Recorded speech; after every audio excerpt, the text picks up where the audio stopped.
Donc, pour ceux qui ne savent pas ce qu'on est en train de faire présentement, on lance notre prompt que vous pouvez retrouver en description de la vidéo qui répondra à un ensemble de questions ici. On va directement sur la synthèse du premier semestre 2020, pas le premier semestre 2025, excusez-moi, parce que je voulais parler ici de la compagnie qu'on appelle Nike. Ok, donc on parlera plutôt du premier trimestre 2026 de Nike. Donc ce premier trimestre-là révèle une entreprise en pleine transformation stratégique. Des progrès encourageants sont évidents dans des domaines ciblés comme la catégorie running, qui connaît une croissance impressionnante, et le canal de gros, donc de wholesale, qui se redresse petit à petit. Et je rappelle, pour ceux qui connaissent les problèmes de Nike, vous savez que c'est une bonne réponse. C'est déjà une bonne chose au niveau du canal de gros. Au niveau du running également, c'est intéressant parce que le cœur de métier de Nike, avant de la basket, etc., c'est d'abord des chaussures de course à la base. Bref, on ne reviendra pas dessus. Donc, c'est normal ici que l'entreprise, voilà, se revêt un tout petit peu sur ce secteur d'activité. Quand je dis c'est normal, elle n'aurait dû jamais s'endormir dessus. Mais il devient de plus en plus facile de percer ce marché. J'en ai parlé pendant longtemps ici sur une vidéo que j'ai faite, comment on appelle ça, Nike, il y a très longtemps. Où est-ce qu'on va la retrouver? Comme je dis toujours ici, les notes d'analyse sont liées. Et si je prends celle-ci, il y a des éléments sur lesquels je peux regarder celle-ci. On parle ici de l'évolution de la stratégie de Nike. Donc, je pense qu'on a parlé des problèmes de Nike à ce niveau-là.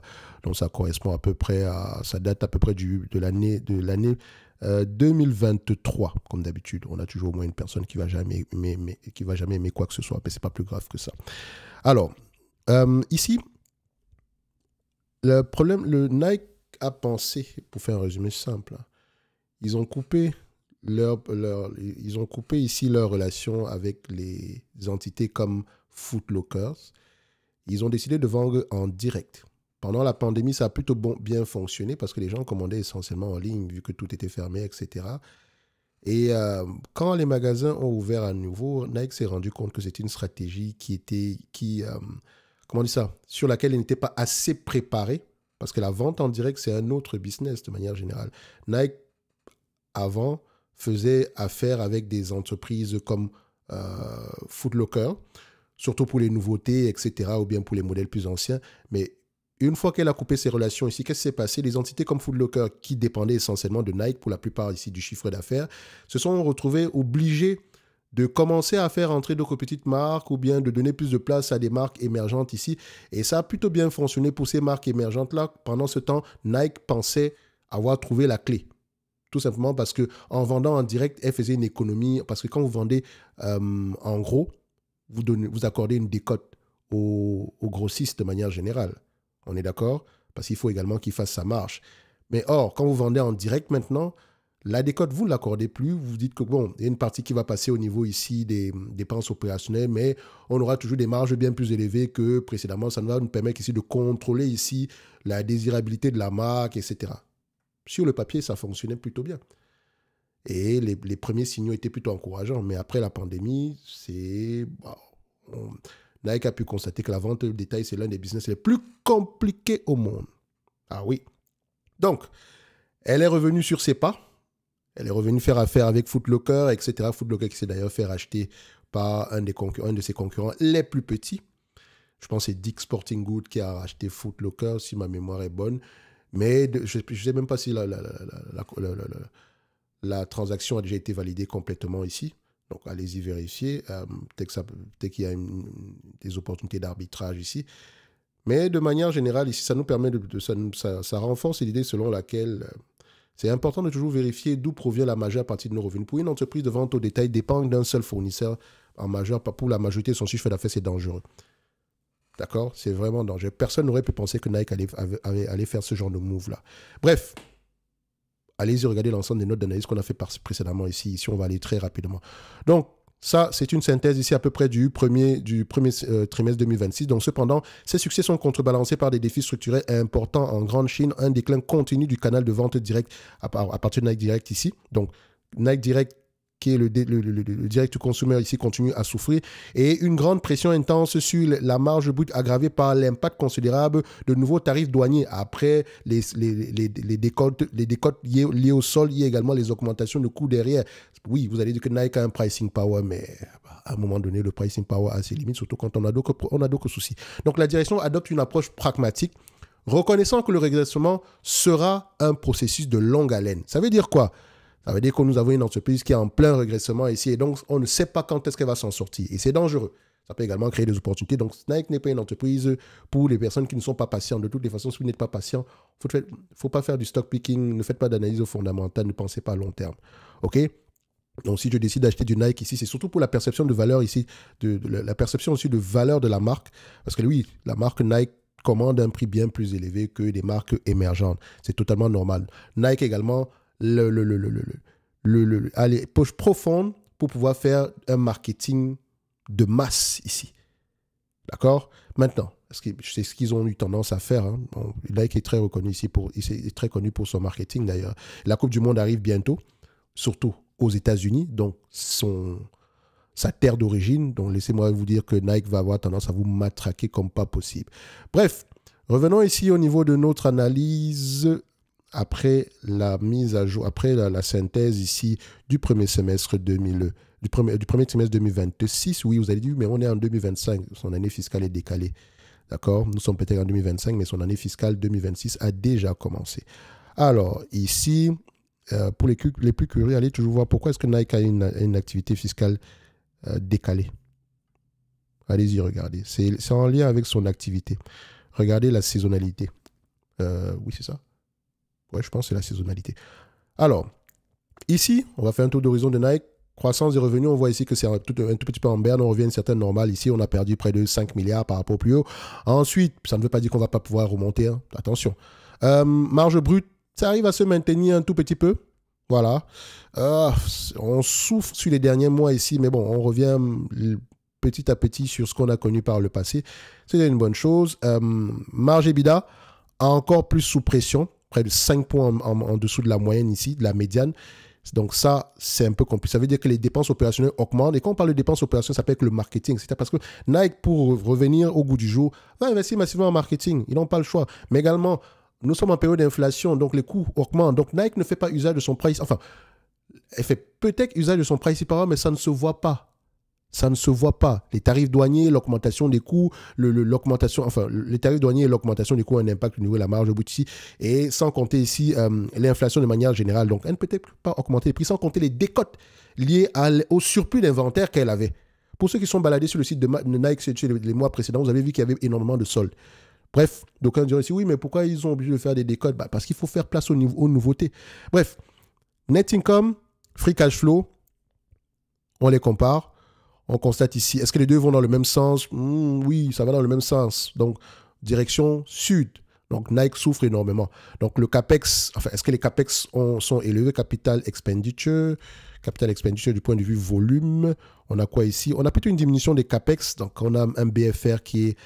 Ouais, c'est ça. C'est même pas une question de BFR parce que ici, vous allez littéralement voir que le net income est bien moins élevé que ça. Donc, c'est-à-dire qu'à ce niveau-ci, les dépenses opérationnelles sont très élevées. OK?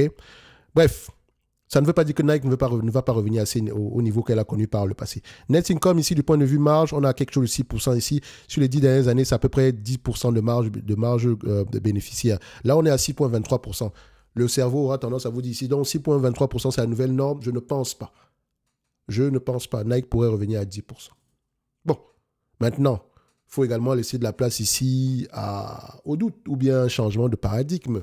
Mais voilà, 10%, je pense que c'est possible.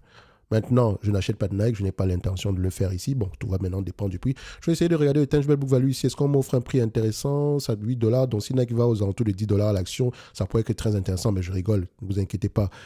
Même moi, j'ai du mal à penser que Nike arrive à ce niveau-là. Mais à ce niveau-là, vous vendez la maison, surtout, et vous demandez uniquement à Nike d'être rentable, okay, d'avoir des free cash flow positifs, point barre, afin de ne pas diluer ici votre tangible book value. Mais le pouvoir, la marque Nike a peut-être de la valeur en date d'aujourd'hui, a bien plus de valeur que ce qui est dans le book value en date d'aujourd'hui. OK? On continue. Net income, le nombre d'actions ici, ils achètent massivement leurs actions. Donc, parce qu'ils disent ici que oui, c'est sous-évalué.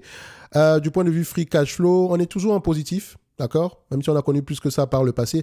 En date d'aujourd'hui, si on prend les net income ici attendus sur les années à venir, le revenu ici, le revenu de Nike attendu sur les années à venir, ça reste des prévisions, hein, tant mieux ça se réalise.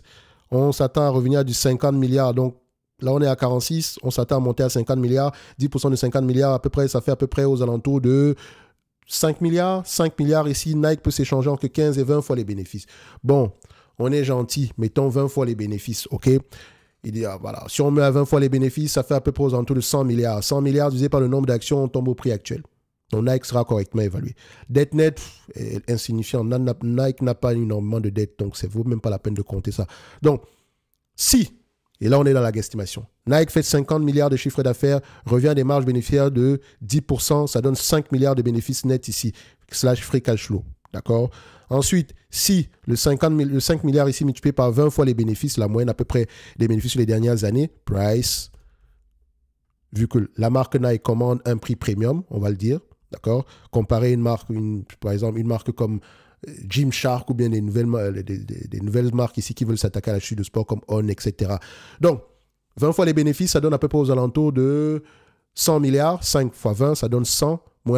Laissons la dette nette de côté, divisé par le nombre d'actions. 100 milliards divisé par le nombre d'actions, ça donne à peu près combien? On a à peu près 100, divisé par 1,48. Ça donne au total 68 $ l'action. Donc, Nike sera correctement évalué au prix actuel. Mais maintenant, si la restitution se passe très bien et que Nike a tendance à livrer la marchandise comme par le passé, revienne à une moyenne bien plus élevée que ce qu'on a connu par le passé, on pourra avoir un prix totalement différent. Ce qui veut dire quoi? En langage facile, le prix actuel pourrait être un prix intéressant pour une accumulation. Enfin, quand je dis une accumulation, sous réserve ici de la lecture de rapports financiers des coûts des conférences call. Et en parlant de ça, qu'est-ce que le PROM mentionne ici? Il dit ceci, le PROM répond essentiellement à quelques questions qualitatives et quantitatives. On va se baser plus sur le qualitatif ici. Est-ce que le business model de Nike est clair? Oui. Comment est-ce qu'elle gagne de l'argent? Elle gagne de l'argent en concevant, développant, commercialisant et vendant des chaussures, vêtements, équipements et accessoires de sport de haute performance à l'échelle mondiale. C'est faux ou pas? Ensuite, vous avez ici la répartition géographique. Ici, ça reste des estimations. Ça veut dire ici qu'en Amérique du Nord, majoritaire. Ensuite, vous avez l'Europe, le Moyen-Orient en suivant, après. Et troisième, vous avez la Grande Chine. Allez vérifier, ça peut être 14,6, ça peut être 14,1, comme ça peut être 15. Mais premier, Amérique du Nord. Deuxième, Europe, Moyen-Orient, Afrique. Et troisième, Grande Chine. OK? Est-ce qu'elle dépend énormément d'un client? Non. Ensuite, est-ce qu'il y a du potentiel de croissance ici? Si en jaune, ça veut dire que, bon, c'est neutre. On n'est ni négatif ni positif. Le marché mondial des vêtements de sport est mature, mais continue de croître grâce aux tendances de la santé et du bien-être, le taux de pénétration de Nike, donc tendance de la santé si les gens veulent faire du sport, etc.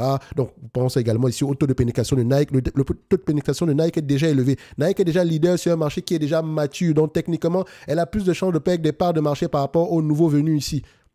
D'accord? Vous avez les Anta, vous avez les On, vous avez les Gymshark, bref. Tout le monde peut créer sa marque de sport. OK? Je vous donne 1 milliard en date d'aujourd'hui. Je ne dis pas que vous deviendrez le prochain Nike, mais vous pouvez rentrer sur le marché de Nike. Mais si je vous donne 1 milliard en date d'aujourd'hui et je vous demande de rentrer sur le marché de Google, vous ne pouvez pas le faire. OK? C'est ça la différence. On dit ici que le taux de pénétration de Nike est déjà élevé, mais des opportunités existent dans des marchés émergents et le segment féminin, sur lequel elle se fait littéralement marcher dessus avec des compagnies comme Lululemon, vous avez les Halo qui arrivent. Bref, on peut reprendre ici notre leadership ou bien prendre des parts de marché sur certains segments. D'accord? Mais est-ce qu'il y a un impact global sur Nike par rapport à une entité comme Lululemon? Bon, je dirais non. OK? Donc, il y a des mesures, il y a quand même des raisons qui poussent à croire que Nike pourrait revenir à 55 milliards, sinon plus que ça. Donc, ensuite, on mentionne ici quelle est la vision à 10 ans par rapport à ce que le management mentionne ici. Donc, la direction met l'accent sur l'innovation produit, la stratégie direct-to-consumer pour renforcer la relation client et les marges, ainsi que l'expansion numérique. Bon, c'est à peu près la même chose entre les deux ici. OK? Donc, bref, après vous avez un ensemble d'éléments. Est-ce que Nike a un avantage concurrentiel? Est-ce qu'elle a un pouvoir de fixation des prix? Le leadership ici, les différents concurrents, le ROIC, bref. Et la question ici à laquelle on répond, c'est si les marchés, est-ce qu'on serait capable d'investir sur Nike en date d'aujourd'hui si les marchés fermaient pendant les 10 prochaines années? Donc autrement dit, ça veut dire que si aujourd'hui vous avez juste 20 opportunités, comment on dit ça? On vous donne une carte ici sur laquelle, si on vous demande ici d'investir uniquement sur 20 entreprises pour le restant de vos vies, est-ce que Nike pourrait être intéressante comme potentiel investissement? Je ne dis pas au prix actuel. Hein. Oui, en tant qu'entreprise, c'est tout. Et je rappelle une chose, l'IA ne résonne pas à votre place. Il vous permet de gagner du temps. Si quelqu'un ne connaît pas ce que Nike fait, etc., ça lui permet de répondre aux questions directement ici. La prochaine vidéo qu'on fera, par exemple, ça sera sur une entreprise que vous ne connaissez pas, qu'on appelle Fastenal. Ok, c'est celle qui suivra après celle-ci, je valide et on reviendra dessus tout à l'heure. Et là, on va directement sur l'évaluation. On a déjà fait l'évaluation. Ici, on est tombé à une centaine. On dira que Nike est correctement évalué. Maintenant, est-ce que Nike distribue des bénéfices? Nike ici a tendance à distribuer ses bénéfices, comment on appelle ça? Elle a tendance à distribuer ici ses bénéfices. OK. Actuellement, c'est 1,60 $. Donc, elle aura à peine, en termes de free cash flow, le nécessaire pour couvrir le dividende. Mais elle n'est pas endettée. Donc, techniquement, elle peut le payer même en prenant un tout petit peu de dette ici. Et encore, donc, on peut prendre ici 1 milliard. Si elle génère à peu près 5 milliards, j'ai fait de la guesstimation, divisé par le prix actuel, enfin, divisé par la capitalisation boursière actuelle, on a à peu près du 5% de rendement. Si Nike revient à 60 milliards, on montera à 6% de rendement par rapport au prix actuel. Si Nike génère ici, disons, dans 10 ans, 100 milliards de chiffre d'affaires, je ne sais pas si c'est possible, hein, et qu'elle génère toujours un 10% de marge bénéficiaire, ça fait en date d'aujourd'hui 10% de rendement. Mais ça, c'est de la guesstimation. Donc, ça renforce encore l'idée selon laquelle Nike est correctement évalué. Si je l'achète, petite pondération, j'attends. Si on va me chercher aux alentours ici d'une 50aine de milliards, 2 fois moins élevé que ça, pourquoi pas? Ou bien à 75 milliards de chiffre d'affaires ici, pourquoi pas? Bref, je vous laisse aller voir ça ici. 75 milliards ici de capitalisation boursière, divisé ça par le nombre d'actions, vous allez trouver à peu près le reste ici. Donc, sur Nike, ce n'est que mon avis et non un conseil d'investissement. Comme d'habitude, je me réserve pleinement et royalement le droit de me tromper. Le prompt en question, vous pouvez le récupérer ici en description de la vidéo. Vous pouvez y avoir accès jusqu'au 31 du mois d'octobre ici. Utilisez-le, profitez-en et analysez. Ça vous permet de gagner du temps sur un ensemble d'entreprises présentes que vous ne connaissez pas. Par exemple, si je me limite aux chiffres ici de Nike, ça pourrait m'intéresser, mais en lisant à peu près sur le business model, etc., je peux trouver ça assez complexe, mais j'aurais déjà perdu 2 heures de temps. Or, ici, ça vous le fait en 60 secondes. Mais ça ne veut pas dire que ça juge ou bien ça résonne à votre place. Non. OK? Bref, on se donne rendez-vous sur les prochaines vidéos. Un like, un abonnement, un commentaire, ça fait toujours plaisir. Et merci, au revoir.